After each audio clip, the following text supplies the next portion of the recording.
Hey everybody, welcome to BrickVault. My name's Jack, and that was, well, just a funny cartoon I happened to see on Reddit this week, but this is the top 10 LEGO MOCs of the week episode. People were definitely uploading some very interesting building techniques this week, and remember to stick around for the end of the episode as well, because that is where you guys, the fans, submit your own LEGO creations to our email in the video description below, and anybody and everybody can submit their LEGO creations and have their pictures up for this episode every week. Also, you can check out the description below to see any of the flickers of these artists that we're talking about here for this episode. And all right, with that, let's check out the very first build of the top 10 MOCs. This is Lobster Dinner by Jay Snyder. I can't help but post up some of these LEGO food builds from time to time on this weekly episode, and there's a few things that I found here that I just really liked. First off, the lobster is wonderful. Some fun details were included, like different length antennae that are used with the tubes in the front, and the leafy greens are made up of palm tree leaves, and I really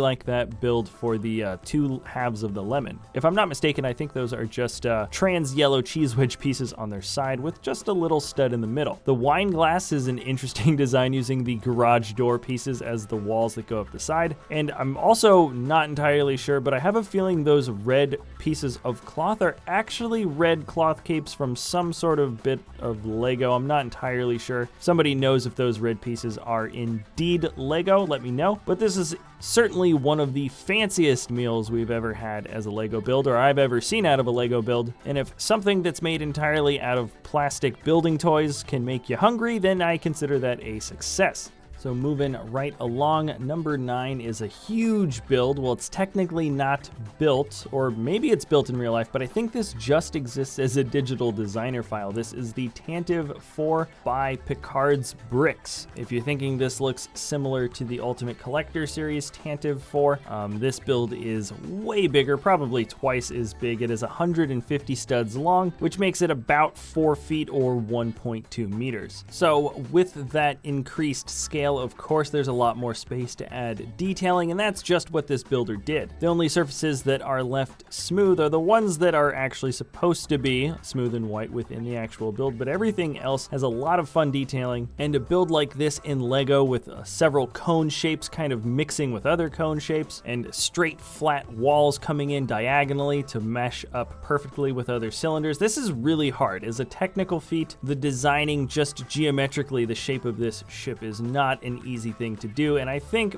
this builder just put it together absolutely wonderfully. Now, when it comes to top 10 MOC creations, size does not usually have a big factor in terms of what I would consider a great build, because, well, this Tantive IV is massive and awesome. Number 8 for me is something called Panic in Paradise by Marcel V. And it's pretty self-explanatory what we're looking at here. This is a micro-scale island with a big old erupting volcano, and on the far end of the island there are a few huts that hopefully won't be affected by the blast. Right off the bat, though, there are a few things about this build that just look wonderful. Namely, we've got those rounded corner pieces, the single tiles that are used for the roofs in tan. That was a great little device. And I also like the foliage that looks very thick, using the sort of green horn pieces, brown minifigure hands, and then just sort of regular foliage pieces on top. It makes it look very thick, very sort of tropical and jungle-esque. And then the last detail of the build is, of course, the dish pieces that are used to show the billowing smoke. Not only does it look organic at this small scale with all the different dish pieces jutting out from each other diagonally and at slightly different angles here and there, but you can also see that the smoke starts out in black, then dark gray, then light gray, and then ultimately white at the top. It's a really fun build, and there's so many nice uses of small little parts that it's really hard for me to tell what the seed piece was that inspired this in the first place. Now let's see the next creation by our builder. There are some who call me Tim. don't apologize for that at all, but his actual name is Timofey Kachev, and the title of the build is Just Look at This Cubes. And forgive me, but that might actually be a typo on the title on the Flickr page. I think it is supposed to be titled Just Look at His Cubes. Perhaps you could guess why that is the title, but anyways, the build for this figure is actually really cool. There's a lot of fun, interesting techniques that were used to create the shape of this body, and I think my favorite aspect about this is the inclusion of a few of those tan Star Wars buildable figure shin pieces. I think they came with Obi-Wan Kenobi. You can see that they are used to create both the calves on the underside of the legs, and also those pieces, as well as a few others, were used to create sort of the underside of the arms and the shoulders. The actual dimensions of the figure are really nice, and the shape holds a lot of dynamic motion. It really does look like the figure is sort of a snapshot in moving from, I guess, a crunch or doing some sort of exercise. And if I had one critique at all for this build, I just wonder where the armpit hair would go on this figure. I don't know, it just kind of doesn't make sense that this guy wouldn't have armpit hair. He's got a goatee. Anyways, doesn't matter, and I'm sure you all picked up on that pun with the multicolored studded ab pieces used in the center. I'm sure we were all thinking it, but yes, that is a pun on ABS, which is of course short for acrylonitrile butane styrene. Good one, Timofey. Oh boy, I should probably get out more. Anyways, let's move on to the next one.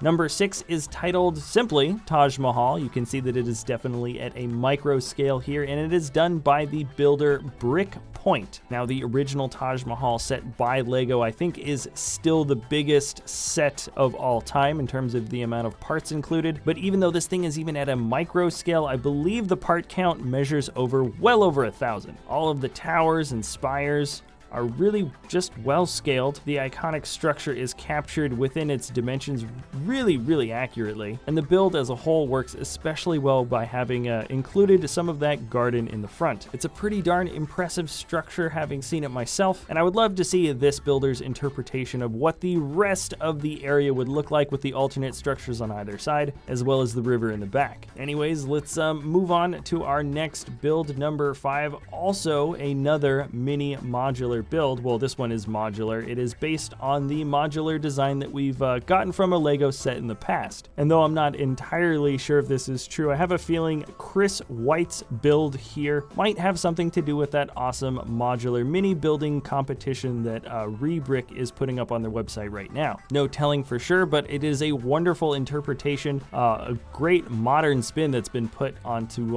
what is mostly known as these kind of little smaller classical buildings, or just buildings that are kind of from the turn of the century, similar to what they look like for the rest of the Creator modular line. Here you can see that is definitely not the case. We have these cubed apartments that are all kind of stacked on top of each other. Everything is white except for the multicolored roofs. In San Francisco, I'm pretty sure I've seen a couple of buildings that look pretty similar to this, and I would consider this particular mini modular build one of the better ones, just because it is such a successful interpretation of sort of a fun looking modern building at such a tiny scale. Now let's move on to our next builder. His name is Tim.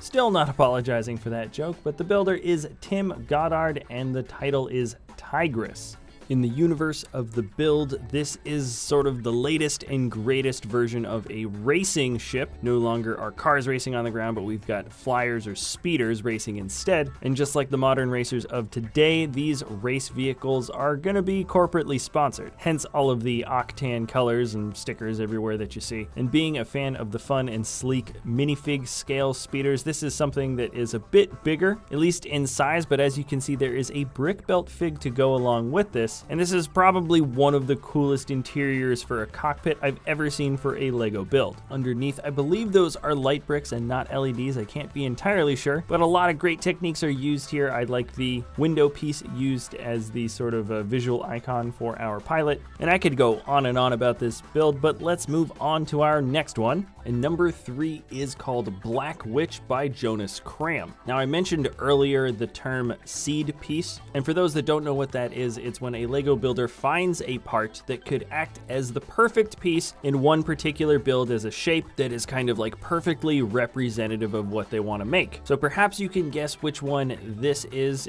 I think it's probably one of the more easily recognizable ones. It is that grass piece made from Duplo, and that makes up the witch's face. At one point, the builder must have flipped this thing on its side, thought it looked like the side profile of a face, figured it was green, figured it could have had a big nose, and voila, now we have a witch. There's quite a bit of excellent building all around. I do like the sort of full-bodied look for the arms and legs, though we do have parts that were used on figures from buildable figs. There's just more to this one, and the figure feels a little bit more solid. Anyways, it's a wonderful build. We're moving on down to number 2. This is a gigantic build called Gyeongbokgung Geunjeongjeon. I believe that translates to Gyeongbokgung Palace. This is the largest palace right sort of in the heart of Seoul. Massive structure and a massive Lego build to go along with it. I don't know how large or tall this thing is exactly. The dimensions were not listed in the description, but here it is next to a minifigure, and even now it is still much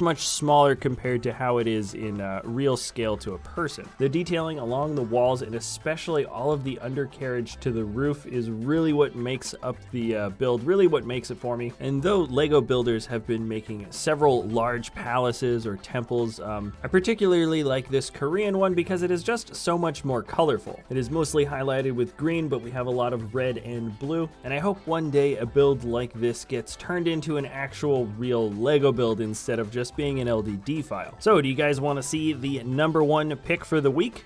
Yeah! Oh, thank you. Oh, it's fine. Thank you.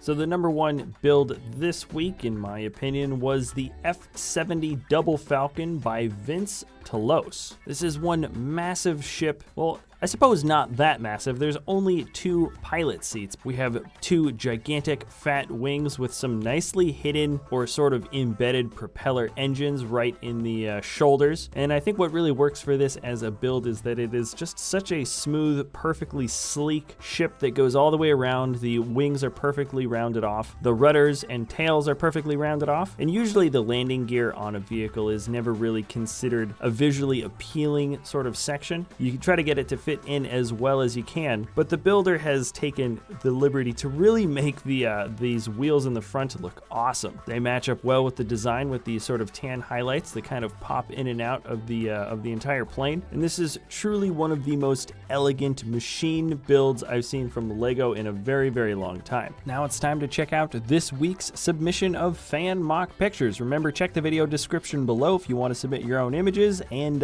here they are.